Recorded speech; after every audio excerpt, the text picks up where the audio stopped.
Have you ever witnessed someone turn humiliation into power? A black waitress is ridiculed for her scars, until a veteran is shocked to recognize her unit tattoo. "Look, Freddy Krueger came to work today," Davidson shouted, slamming his hand on the table and making the plates rattle. "Hey, monster, bring more coffee over here, but be careful not to spill it with those burned hands." The cruel laughter echoed through Ray's diner like an emergency siren. All eyes turned to Kesha, who held the coffee pot with perfectly steady hands, despite the scars that spread from her fingers until they disappeared under the sleeve of her white uniform shirt. Kesha Johnson was 34 years old and had faced much worse than the insults of Davidson and his crew of mediocre executives who showed up every Tuesday to brighten her day. What they didn't know was that every cruel word only fed something inside her that grew in silence, a strength they could never understand. "I bet it was in a fire in the ghetto," whispered Brett, Davidson's accountant, loud enough for her to hear. "Or maybe she was trying to cook crack and blew it up." Davidson laughed even louder. "Or maybe her boyfriend did it to her. You know how domestic violence is in that community." Kesha approached the table with measured steps, her posture straight, contrasting with her expectation of seeing her slump under the weight of humiliation. When she reached the table, she poured the coffee with surgical precision, every movement calculated and controlled. "Anything else, gentlemen?" she asked in a voice so calm that Davidson frowned, confused by the lack of reaction he expected. Could this waitress hold a secret that could change everything? "Yeah, an explanation." Davidson leaned forward, his small eyes gleaming with malice. "Tell us how you got that. Was it an accident? Or did someone teach you a lesson?" For a split second, something flashed across Kesha's eyes. It wasn't fear. It wasn't shame. It was the look of someone who had stared death in the face and decided it would have to wait. But Davidson was too busy admiring his own cruelty to notice. "Work," she replied simply, turning to leave. "What kind of work leaves someone like that?" Brett insisted, his voice heavy with contempt. "Nightclub security, prostitute." "Careful," Kesha interrupted, turning slowly to face Brett. There was something in the way she said that one word that made the air at the table grow heavier. "Some stories are more dangerous to tell than you can imagine." Davidson laughed again, but this time it sounded a little forced. "Oh, look. Monsters trying to scare us? What are you going to do? Burn us like they burned you?" What none of them realized was that as they spoke, Kesha memorized every face, every name mentioned in their previous conversations, every detail about their lives that they unconsciously revealed during these weekly sessions of cruelty. Her military mind worked like an information processing machine, cataloging everything for a purpose they couldn't even dream of. Across the restaurant, a man in his 40s watched the scene with growing discomfort. James Wright had arrived a few minutes earlier and chosen a table in the back, hoping to enjoy a quiet cup of coffee during his cross-country trip. But the verbal brutality he was witnessing was turning his stomach. Something about Kesha's posture, the way she maintained her composure under heavy fire, awakened a distant memory in James. There was something familiar about that serenity under pressure, that unnatural calm that only existed in people who had been in places where death was a real possibility. If you're enjoying this story, don't forget to subscribe to Black Voices, Kesha muttered under her breath as she wiped down a nearby table, a phrase that had become her personal mantra for maintaining her sanity. "Because you haven't seen anything this monster is capable of yet." There, under the fluorescent lights of a cheap Texas diner, while enduring humiliations that would break most people, Kesha held a secret that could completely rewrite the narrative of those arrogant men. Because sometimes the most underestimated people are exactly the ones who hold the most powerful secrets. Davidson wasn't satisfied with Kesha's evasive answer. In fact, her calmness only fueled his need to break the serenity that bothered him so deeply. There was something about her posture that challenged his sense of superiority, and that was unacceptable. "Work," Davidson repeated, his voice dripping with sarcasm. "What kind of work, sweetheart? Because from what I see here, you serve coffee and clean tables. Not exactly high-risk professions." Brett laughed, encouraged by his boss's persistence. "Maybe she worked at a barbecue joint and got burned, or in a dry cleaners with chemicals. You know, jobs for people like her." Kesha stopped cleaning the table next to them. her movements becoming more deliberate. When she turned to face them again, James Wright noticed something the others couldn't see. A subtle shift in the way she distributed her body weight, as if she were preparing for something. "People like me?" Kesha asked, her voice maintaining the same calm tone, but with a new layer of something that made Davidson hesitate for a second. "You know," Davidson recovered quickly. "People who work with their hands, manual labor, nothing that requires too much brainpower." It was at that moment that James noticed the detail that made his heart race. When Kesha leaned forward slightly to pick up a fallen napkin, the sleeve of her shirt rode up a few inches, revealing not only the scars that ran down her arm, but also the faded edge of a tattoo. It was only a few partial letters, but to someone who had served in the army, those marks were unmistakable. "Interesting," Kesha muttered, more to herself than to Davidson. "Manual labor. That's an interesting way to describe carrying wounded soldiers 3M under enemy fire." Davidson blinked, confused. "What did you say?" "Nothing," Kesha replied, returning to her neutral tone. "Never mind.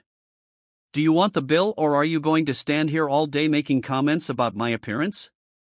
The sudden change in tone caught Davidson off guard, but it also angered him even more. He wasn't used to being dismissed, especially by someone he considered to be below him in the social hierarchy. "Listen here, you little prick." Davidson rose from his chair, his voice rising. "You're going to show us the respect we deserve. We're paying customers and you're just a what?" Kesha interrupted, turning to face him completely. For the first time since they had arrived, she made direct eye contact with Davidson, and something in her gaze made him take an involuntary step back. James Wright watched the scene with growing tension. There was something about the way Kesha stood, the way she held her hands open at her sides, that brought back memories of military training. She wasn't just defending her dignity. She was assessing threats and calculating responses. "An employee," Davidson finished, trying to regain his bravado. "And employees should know their place." "My place," Kesha repeated slowly as if savoring the words. "You're right. I should know my place. The problem is, you have no idea what my real place is." The tension in the restaurant was palpable now. Other customers had stopped eating, some discreetly reaching for their phones, others simply watching the confrontation unfold. The restaurant manager, Tony, emerged from the kitchen with a worried expression, but stopped when he saw Kesha's stance. Tony had known Kesha for 2 years and had never seen her like this, always calm, always professional, always swallowing insults with a dignity he secretly admired. But now there was something different in the air, as if a storm was brewing right before his eyes. "You know what?" Davidson continued, clearly drunk on his own power. "I bet you didn't even finish high school. I bet those scars are from some street fight or something. People like you always get into trouble." That's when something changed in Kesha's eyes. James saw it happen, an almost imperceptible transformation, but unmistakable to those who knew the signs. It was the look of someone who had decided that the time for backing down was over. "Street fighting," Kesha murmured, a humorless smile playing on her lips. "It's funny how you always assume the worst. It never occurs to you that maybe, just maybe, these marks come from something noble." Davidson laughed loudly. "Noble? Look at you. You work in a roadside restaurant. What could possibly be noble about your life?" Kesha walked slowly toward their table, her steps measured and deliberate. When she stopped beside Davidson's chair, she leaned in slightly, her voice lowering to a whisper that only he could hear. "The difference between you and me," she said, "you judge people by what you see on the surface. I judge them by what I know they're capable of doing when no one's looking." Davidson felt a chill run down his spine. There was something in her voice, a cold certainty that made all his self-preservation instincts scream. But his pride was greater than his better judgment. "Are you threatening me?" he asked, trying to sound indignant, but his voice came out a little higher than he intended. "Threatening?" Kesha straightened up, returning to her professional tone. "Of course not. Just pointing out that sometimes people completely underestimate who they're dealing with. And when they realize their mistake, it's usually too late to do anything about it. Each new humiliation only strengthens something inside her that her oppressors couldn't see." A silent strength fueled by the very injustice they tried to impose on her. What those privileged men didn't know was that every act of contempt was writing their own sentence of defeat, line by line, cruel word by cruel word. James Wright could no longer remain silent. During his 15 years of military service, he had learned to recognize veterans even when they tried to hide it. It was something in their posture, the way they assessed threats, their emotional control under pressure. And Kesha had all of these signs. When Davidson sat back down, clearly satisfied with his display of power, James stood up and walked over to the counter. He ordered more coffee from the waiter, but his eyes were fixed on Kesha, who had resumed her duties with an almost supernatural calm. "Excuse me," James said quietly as she passed by him. "Can I talk to you for a moment?" Kesha sized him up quickly. Veteran, probably Army or Marines. Respectful posture. "Sure, but quickly. I still have tables to wait on." "That tattoo on your arm," James whispered. "1st Infantry Division. Big Red 1. Kesha's body tensed for a split second. "Did you serve?" "Marines? 2 tours in Afghanistan and you've clearly seen action, too." James glanced discreetly at Davidson, who was telling a loud joke to Brett. "These idiots have no idea who they're messing with, do they?" Kesha allowed a small smile to touch her lips. "Not a clue." "Combat medic?" James asked, noticing the precision with which she handled objects and the way she instinctively checked for injuries when someone got hurt. "Combat trauma specialist. 3 tours in Iraq and you're right about them not knowing who they're messing with." Kesha looked directly at James, but it's not time for them to find out yet. Meanwhile, Davidson had decided that his public humiliation of Kesha was only just beginning. He took out his phone and started recording a video. "Everyone," he said loudly enough for the entire restaurant to hear. "I want you to see this. This is Monster who serves us coffee here. Just look at that burned face." Kesha slowly turned around, her eyes meeting the camera on the phone. But instead of the embarrassment Davidson expected, she just smiled, a cold smile that made James shiver because he recognized that expression. It was the smile of someone who had decided that the time for retaliation had come. "Keep recording," she said calmly. "I'm sure you'll want to save this for posterity." Davidson laughed, misreading her calmness. "See, she even likes the attention. I bet she's used to being filmed. She probably has an OnlyFans account for people with a deformity fetish." That's when James saw something that confirmed all his suspicions. For just a second, Kesha sized Davidson up with a look of a soldier calculating trajectories and points of impact. It wasn't anger. It was pure tactical analysis. "You know," Kesha said, walking over to Davidson's desk. "You're right about me being used to being filmed. I actually have quite a bit of experience with cameras." Davidson kept filming, excited by the attention. "Oh, yeah. Tell me more about this experience." "Well," Kesha pretended to think, "I'd been filmed receiving military medals. Medals for saving lives under enemy fire. Medals for bravery in combat. That kind of filming." The lie was so convincing that Davidson hesitated for a second, but then laughed even louder. "Sure, and I'm General Washington. Look at you, military man." But some customers began to look more closely. Kesha's posture, the way she talked about medals with a specificity that didn't seem made up. James realized she was planting seeds of doubt. "Keep recording," Kesha repeated. "By the way, what's your full name? So when this video goes viral, people will know who's behind this masterpiece." "Davidson Mitchell from Mitchell & Associates," he replied proudly. "You can look it up on the internet. Successful company, successful-looking guy filming a failed employee." "Mitchell & Associates," Kesha repeated, memorizing it. "Interesting. And what do you guys do?" "Business consulting. We help companies get rid of problem employees." Davidson looked at her meaningfully. "Employees who don't fit the company image." James watched Kesha process this information with the efficiency of a military computer. He could almost see the gears turning in her head, cataloging not only the names in the company, but probably already thinking of strategies. Tony, Kesha called to the manager who had returned to the kitchen to avoid confrontation. Can you come here for a second? Tony appeared reluctantly. Kesha, please.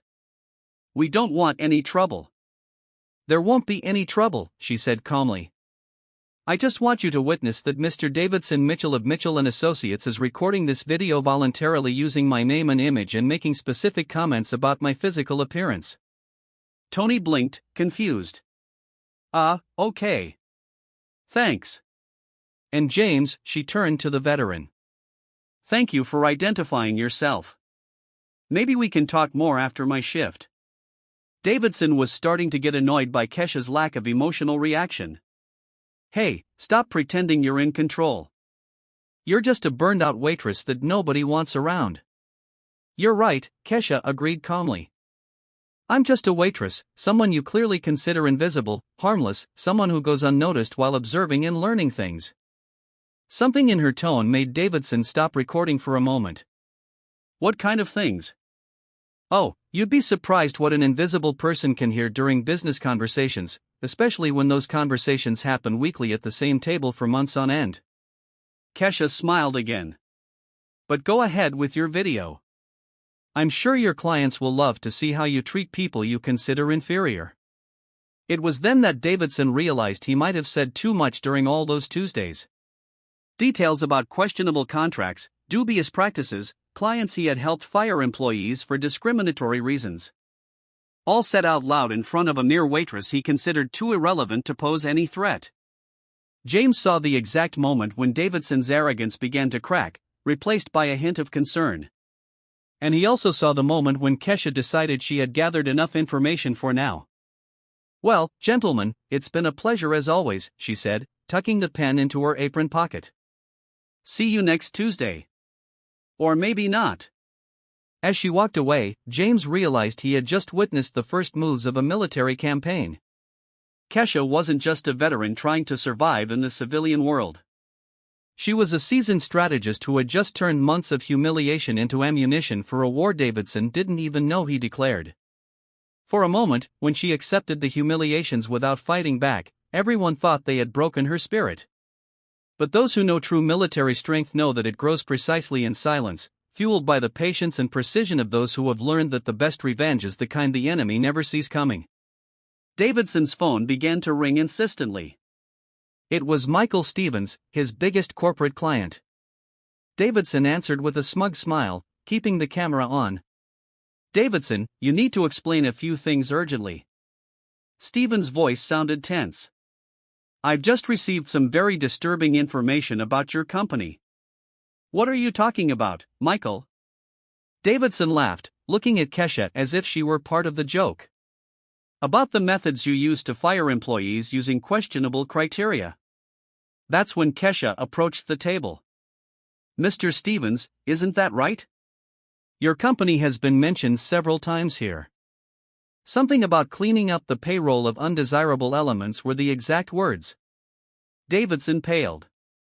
How did you? 3 months ago, you explained in detail how you helped Stevens fire black employees using restructuring as an excuse. Kesha continued calmly. You said the trick is to create retroactive performance documentation. They can never prove discrimination. That's a lie. Davidson shouted. Lie. Kesha smiled. Tony, can you bring me my phone? The one with the recording app I've been using for the last 6 months. The silence was deafening. Davidson felt the floor disappear beneath his feet. In Texas, only one party needs to consent to recordings, Kesha replied calmly. Every Tuesday for 6 months, I recorded every admission of discriminatory practice you made while thinking you were talking to a mere waitress. Tony returned with the phone. Kesha played a recording and Davidson's voice echoed through the restaurant. The secret is never to put it on paper that it's about race. You document other things. Late arrivals, productivity, cultural fit. Davidson reached for the phone, but James stepped in between them. I wouldn't do that. 6 months of confessions, Kesha continued. Client names, specific tactics, amounts paid, all perfectly audible. Davidson's phone rang again. It was his wife. Davidson, what the hell is going on? My sister just sent me a video on Instagram where you're humiliating a war veteran. Kesha raised an eyebrow. Oh yeah, I forgot to mention. I posted that video you recorded on your own social media with some details about my military background that you never bothered to find out. Davidson opened Instagram with trembling hands. The video already had thousands of views.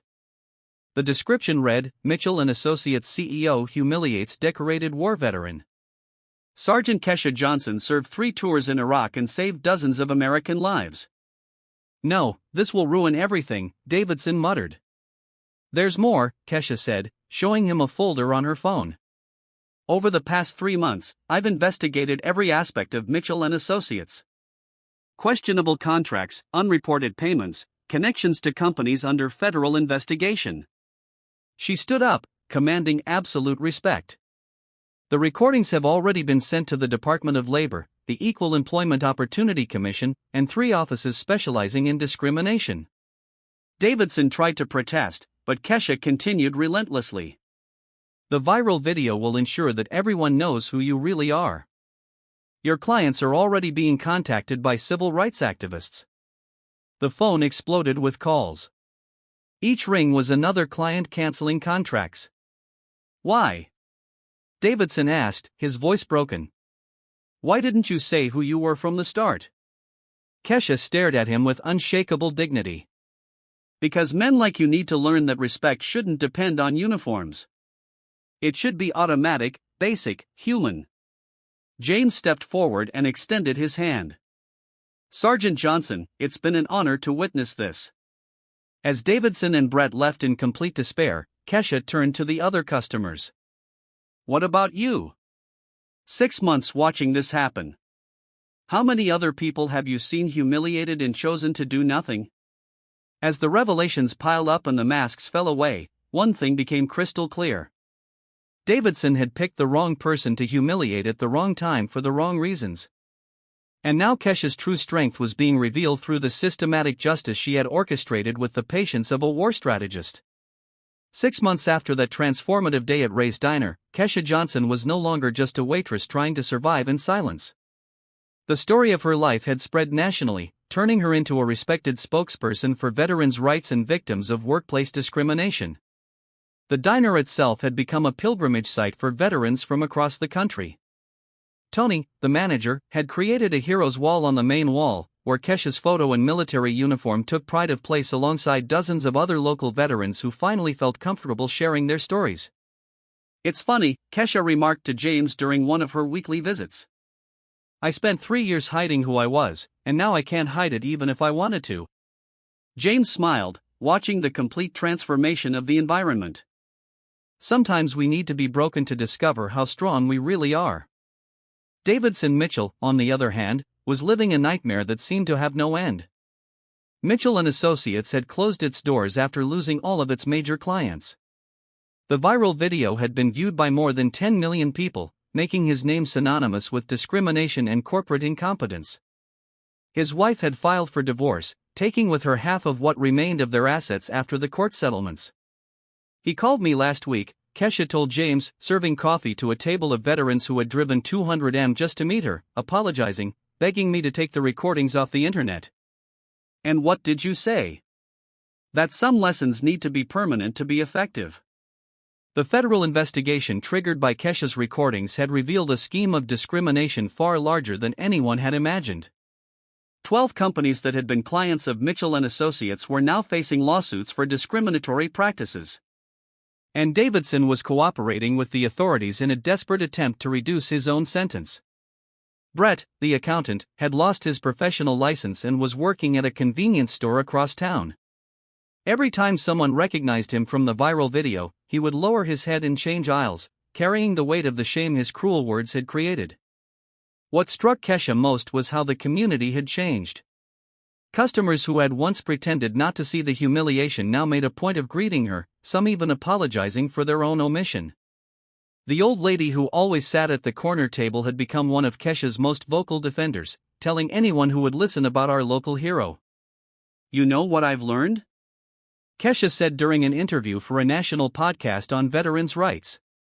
"That respect shouldn't be something you have to earn through medals or uniforms. It should be automatic, universal, human." James had moved to the city permanently, opening a small consulting business for veterans transitioning to civilian life. He and Kesha had developed a strong professional partnership, helping other former military members navigate the challenges of the corporate world. The ironic thing James reflected during one of their conversations is that Davidson tried to use his discrimination to feel superior, but he ended up revealing his own moral inferiority to the whole world. Kesha's story had inspired legislative changes in 3 states, including new protections for veterans against workplace discrimination. She had testified before congressional committees, her calm but powerful words echoing through the halls of power in Washington. Tony had promoted Kesha to assistant manager, but she divided her time between the diner and her new job as a consultant to organizations seeking to improve their diversity and inclusion policies. Ironically, many of the companies that sought her out most were former clients of Mitchell & Associates, desperate to repair their damaged reputations. "The best revenge," Kesha said during a speech at a veterans convention, "is not to destroy those who hurt you. It's to build something greater than they could ever imagine, and to do it with such class that they're forced to respect the very thing they tried to destroy." Davidson occasionally passed through town, driving a used car instead of the BMW he used to flaunt. On one such trip, he stopped at the diner, not to cause trouble, but in a pathetic attempt to talk to Kesha about misunderstandings and second chances. Kesha greeted him with the same professional courtesy she had always shown him, serving him coffee and taking his order without a change in her voice or demeanor. When he tried to apologize again, she simply said, "Mr. Mitchell, what happened between us was not a misunderstanding. It was a revelation of character, yours and mine." The transformation had been complete. The woman who once accepted humiliation in silence was now sought after by companies, universities, and government organizations to share her experience on leadership, resilience, and justice. Her scars, once a source of shame and ridicule, have become symbols of courage and sacrifice that inspired thousands. If this story of transformation and justice has touched your heart, remember that we all have the power to choose how we respond to injustice. We can bow down to it, or we can use our inner strength to rewrite our own narrative. Brought to you by Black Voices. The lesson was clear. Davidson tried to destroy Kesha, but he ended up destroying himself. Kesha learned that true revenge isn't about repaying the harm done to you. It's about achieving a level of success your enemies could never imagine, and doing so with a dignity that forces them to confront their own moral mediocrity.